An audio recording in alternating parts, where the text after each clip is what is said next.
প্রিয় বন্ধুরা, আপনারা সবাই কেমন আছেন? আশা করি ভালো আছেন। আজও চলে এসেছি একটি নতুন ভিডিও নিয়ে। আজ আপনাদের সাথে আমি কিছু বাস্তব কথা শেয়ার করব। আমার আর বাড়িতে ভালো লাগে না, কারণ প্রতিদিন একটা অশান্তি, ঝামেলা, বিরক্ত লাগে। খামারটা করেছিলাম, ছাগল পেলেছিলাম, মুরগি পালতাম, নিজের শান্তি বা ভালোবাসাটা ওদের মধ্যে শেয়ার করতাম, দুঃখ কষ্ট ওদের মধ্যে শেয়ার করতাম। আর পারা যায় না, তার কারণ বেকারের জ্বালা ভাই অতিরিক্ত।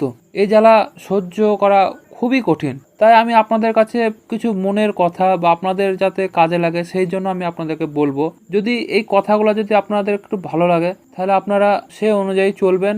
কারণ এই দুনিয়াটা কেউ কারোর জন্য না, নিজের বাপও আপনার না, মাও অনেকের আপন না, ভাই বোন তো হয়ই না। তো বাস্তবে আমি অনেক শিক্ষা পেয়েছি, গ্রামে দেখেছি, চোখের সামনে অনেক কিছু দেখেছি।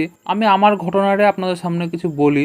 আমি যেহেতু একা, আলহামদুলিল্লাহ আল্লাহ আমাকে অনেক দিয়েছে, কিন্তু বাস্তবে আমার কাছে কিছু নেই।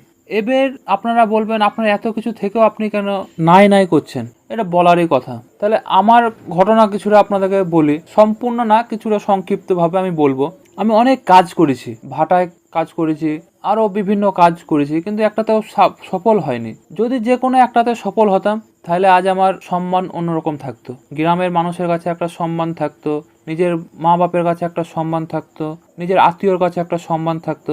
এটাই তো আমার প্রথম থেকেই পশু পাখির প্রতি একটা ভালোবাসা। আমি প্রায় ভিডিওতেই বলি যে ভালোবাসা আমাকে টেনে নিয়ে এসেছে, এই ভিডিওর মাধ্যমে আমি আপনাদেরকে দেখাই। তো আমি এইসব কথা কেন বলছি, কারণ এইসব কথা বলার মধ্যেও অনেক মানুষও আছে যাদের অবস্থা অনেক আমার থেকেও খারাপ। কারণ বেকার হওয়া মানে লোক সমাজের কাছে একটা নিমজ্জিত একটা সম্মান। আপনি ভালো কথা বলবেন, সম্মান পাবেন না। কাজটা যদি আপনি সঠিক ভাবেন বা সঠিক করেন, সেটা তো আপনি সম্মান পাবেন না, সেটা তো মানুষ ভুল ধরবে। আর আপনার কাছে যখন অর্থ বা টাকা থাকবে, তখন ওই কাজটাই আপনি যদি ফেলেও রাখেন তাও ওই লোকটা আপনাকে সম্মান দেবে। ওই কাজটা যদি আপনি খারাপভাবেও করেন তাও ওই লোকটা আপনাকে সম্মান দেবে।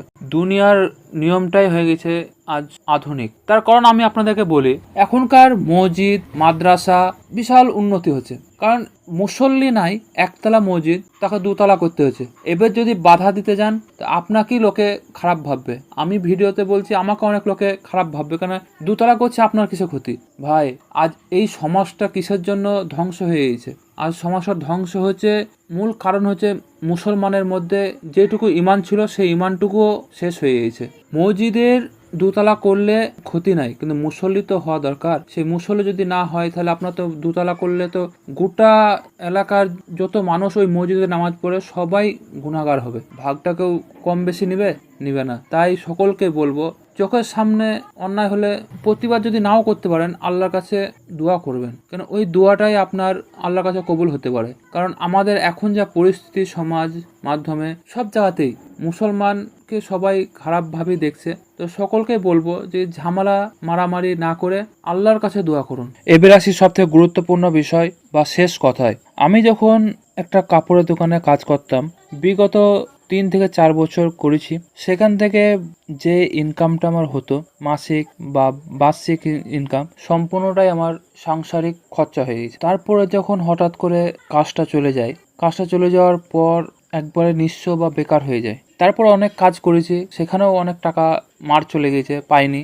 লাস্টে আর আমি কারো গোলামি আর করতে চাই না। ওর জন্য অনেকে বলে, কিন্তু আর করতে ভাল লাগে না, বা মজুরি দেয় না, ওর জন্য আর যাই না। তো এই কথাটা আমি কেন বলছি, কারণ আপনার ভালোর জন্যই বলছি। আমি সকল ভাইকে বলবো, যারা কাজ করেন, বাইরে কাজ করেন বা বিদেশে কাজ করেন বা গ্রামে কাজ করুন বা মাঠে কাজ করুন, সম্পূর্ণ টাকাটা সংসারে দিবেন না বা মা বাপের হাতে দিবেন না। কিছুটা টাকা আপনি নিজের ব্যাংকে রাখুন, কারণ ওই টাকাটা আপনার বিপদের সময় সঙ্গী হতে পারে। কারণ আপনি যদি কাজ চলে যায়, নিজে ভাববেন যদি আমি খামার করব, সেই খামারের অর্থ আপনি কারোর কাছে চাইবেন, পাবেন না, কোনো আত্মীয়র কাছে পাবেন না, নিজের বাপের কাছে পাবেন না। আপনার তখন অবস্থা খুব খারাপ হয়ে যাবে। তখন লোন নিয়ে তখন আপনি লোন চুকাতে পারবেন না। তাই আমি আপনাদেরকে বলবো, যে কাজটাই করছেন, কাজটা করার পর আপনি সংসারে কিছু দেন আর কিছু নিজের ব্যাংকে রাখুন।